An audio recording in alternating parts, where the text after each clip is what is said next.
ऐसी कौन सी परिस्थिति हो सकती थी जिसके कारण अभिमन्यु और घटोत्कच भाई होते हुए भी लड़ पड़े? क्या है इस युद्ध के पीछे की कहानी?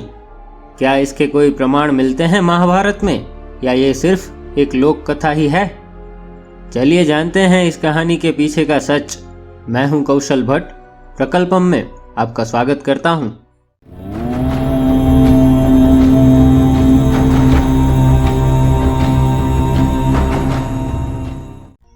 दोस्तों, अभिमन्यु और घटोत्कच दोनों ही बड़े बलवान योद्धा थे। जहां अर्जुन पुत्र अभिमन्यु अपने पिता जैसे महान धनुर्धर थे, वैसे ही भीम पुत्र घटोत्कच भी महाकाय, बलवान और मायावी शक्तियों से संपन्न थे। एक बहुत ही लोकप्रिय कथा के अनुसार अभिमन्यु और घटोत्कच के युद्ध की कहानी कुछ इस तरह है। पांडवों के वनवास के समय पे अभिमन्यु छोटे होने के कारण सुभद्रा और अभिमन्यु द्वारका में ही रहे थे, श्री कृष्णा और बलराम जी के साथ। बालपन में ही शशि रेखा, जो कि बलराम जी की पुत्री थी, और अभिमन्यु के बीच का प्रेम जानकर सुभद्रा ने श्री कृष्णा और बलराम जी से अभिमन्यु और शशि रेखा के विवाह की मंशा दर्शाई थी।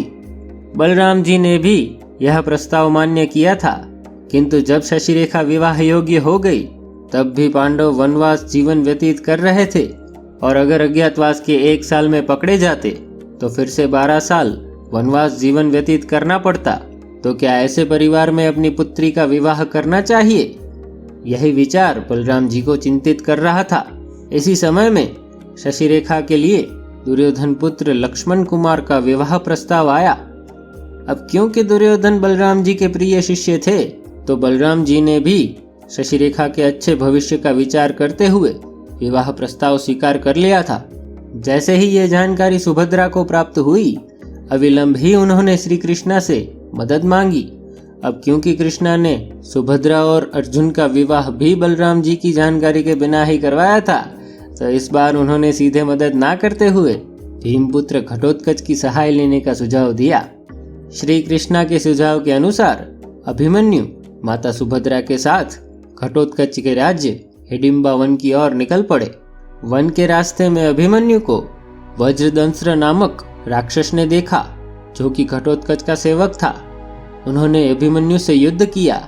अभिमन्यु ने उनका वध कर दिया।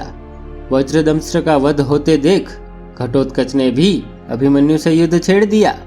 इस युद्ध में अभिमन्यु ने बाणों की वर्षा कर घटोत्कच को घायल कर मूर्छित कर दिया। घायल घटोत्कच की आवाज सुनकर माता हिडिंबा वहां आ पहुंची और अपने पुत्र को मूर्छित देख बोल पड़ी, तुम्हें क्या हो गया भीमपुत्र? यह सुनते ही सुभद्रा और अभिमन्यु ने अपना परिचय दिया और अपने ही भाई को हानि पहुंचाने के अपराध की क्षमा मांगी। होश में आने के बाद सच्चाई जानकर घटोत्कच अपने बड़े भाई अभिमन्यु और माता सुभद्रा को अपने राज्य लेकर गए और वहां आने का तात्पर्य पूछा। जब घटोत्कच को बताया गया कि अभिमन्यु को श्री कृष्ण ने सहाय के लिए भेजा है, तो वो तुरंत ही श्री कृष्ण का इशारा समझ गए और अभिमन्यु शशि रेखा के विवाह की योजना बना ली। योजना के अनुसार विवाह के दिन घटोत्कच शशि रेखा का अपहरण करके हिडिंबा वन में लाए और अभिमन्यु शशि रेखा का विवाह संपन्न कराया, और खुद अपनी माया से द्वारिका नगरी में शशि रेखा के रूप में रह गए। विवाह की विधि शुरू होने तक घटोत्कच ने दुर्योधन पुत्र लक्ष्मण को भयभीत करने की बहुत कोशिश की, किंतु लक्ष्मण उनका यह व्यवहार समझ ना सके। आखिर में विवाह मंडप में ही घटोत्कच ने अपने रूप में आके लक्ष्मण का हाथ ऐसे मोड़ा कि वो मूर्छित हो गए। अचानक से शशि रेखा को राक्षस के रूप में देखकर दुर्योधन एवं सभी कौरव अचंभित हो गए और भाग गए। एक अश्वत्थामा ने ही घटोत्कच के महाकाय रूप से ना डरते हुए बहादुरी से युद्ध किया, किंतु इसी बीच घटोत्कच माया प्रयोग कर द्वारिका से हिडिंबा वन वापिस आ गए। जब कृष्णा और बलराम जी को यह ज्ञात हुआ, तो बलराम जी क्रोधित हो उठे, किंतु श्री कृष्णा ने अपने दाऊ भैया का क्रोध शांत कर अभिमन्यु और शशि रेखा के विवाह के लिए मना लिया। दोस्तों, ये कहानी महाराष्ट्र में बड़ी प्रचलित है और इसका उल्लेख कोई अज्ञात मानस ने सन 1850 में लिखी हुई महाभारत कथा में मिलता है। तेलुगु में भी इसी विषय पर एक लोकप्रिय फिल्म बनी हुई है, जिसका नाम माया बाजार है। शशि रेखा का कई लोक कथाओं में वत्सला या सुंदरी के नामों से भी उल्लेख पाया जाता है।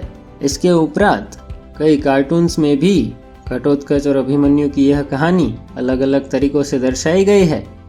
किंतु दोस्तों, अभिमन्यु और घटोत्कच के युद्ध के प्रसंग वाल्मीकि रचित एवं वेदव्यास रचित महाभारत काव्य में नहीं मिलते, तो इस कहानी को एक लोक कथा मानना ही शायद सही होगा।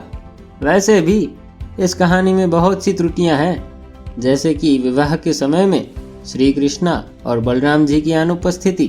कर्ण, द्रोण, भीष्म जैसे महान योद्धा तो विवाह मंडप से घटोत्कच को भागने से रोक ही सकते थे।